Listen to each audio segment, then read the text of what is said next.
This is a class of high beginning, low intermediate adult refugees, most of whom have been in the U.S. less than a year. What follows is a portion of the Instruct Model section and a portion of the Guided Practice section. They will already know that by the end of the lesson, they will have a draft of a dialogue completed. The class will already have read and dissected a reading on sleep hygiene. They will already have named the elements of a good night's sleep and distractions to a good night's sleep. They will have had experience using Google Docs and will have written dialogues prior to this lesson. They will also have a partner with whom they work regularly. Good job, students! We now have two lists on the board, one telling us what a good night's sleep is like and one telling us what a bad night's sleep is like. I am glad some of you have changed your sleep habits this week because of our reading. Now, we will review what we need to include when we write a dialogue. I will write your answers on the board. Who can tell me one thing we need when we write a dialogue? Abdi? Yes, two speakers. Good. Purna? Yes. Use information from our reading or our notes. In this case, that means a good night's sleep. What does a good night's sleep look like, or what does a bad night's sleep look like? And for this assignment, remember, you will talk about any changes in behavior, like how Renan has stopped drinking coffee after 9 p.m. So let's write a dialogue together first, okay? Should we write about a good night's sleep or a bad night's sleep? Then I would elicit a short dialogue incorporating what we had just discussed and writing it on the board as we go. Let's choose two names for our people in our dialogue. Should we use names from the class? Bella and Lasse? Okay, is that all right with the two of you? Thank you. Then let's begin. Who should start? Lasse? Okay, what should she say?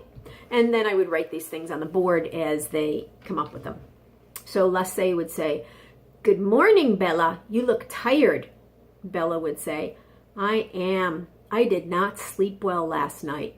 Yawn. Lasse, "What happened?"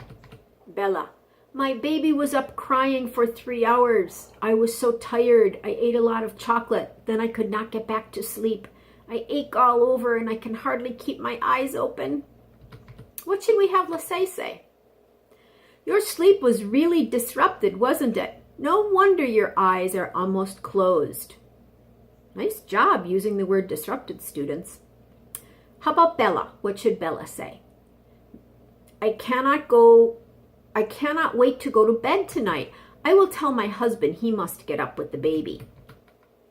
All right, and let's finish the conversation with Lasse. And remember to avoid the caffeine in that chocolate. Maybe you can take a hot bath before you go to bed. Nice dialogue. So let's see if we have all the elements. Do we have two speakers? Check. Is it clear whether we're talking about a good night's sleep or a bad night's sleep? Yes, we wrote about a bad night's sleep. And here is where we described what that looks like. Last, do we talk about how we could change behavior? Yes, we did. Check. So this is an example of a good dialogue. Remember, you and your partner will make your own conversation, not the one on the board, your own conversation. For right now, though, please read this dialogue with your partner 2 times. I will come around and listen. So I would circulate around the room and listen and offer correction, particularly on punctuation, where and if it's needed. So once the students are ready to begin writing, I would take a photo from my phone to capture this same dialogue that's on the front board right now to be able to use it again tomorrow. All right, students, are you ready to begin? First, talk to your partner and decide if you want to write about a good night's sleep or a bad night's sleep. So I would give them 2 minutes and circulate and listen to their decision-making process and make sure they have enough to support what they're trying to do. Good! Now you can open your computers to Google Docs and start a new document.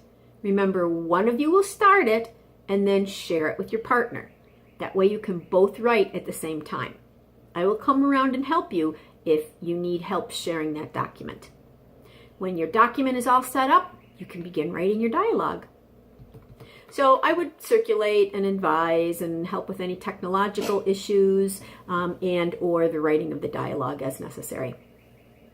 When all the pairs are finished or close to it, I would match them with another pair to check for grammar, spelling, and meaning. Students, good job on your dialogues. Now we will print out our dialogues, so be sure your names are on your work. I will match you up with another pair. So once all are printed and the pairs are matched, I would instruct as follows, and I would also write this on the board so they have a visual of it as well. Here is your job. Read the dialogue you have just received. You are looking for 3 things. Do you understand what the dialogue means? Does any grammar need to be fixed? Do any spelling words need to be fixed? You don't need to make the correction. Just circle anything that needs work. I will come around and help. So as I circulate, I would check to see that everyone is on task, and as each group finishes, I would provide the next instructions, which are, all right, now that the 4 of you have finished, please return the dialogue to the people who wrote it. When you have your dialogue back, you can go back into Google Docs and make changes. I will come around and help.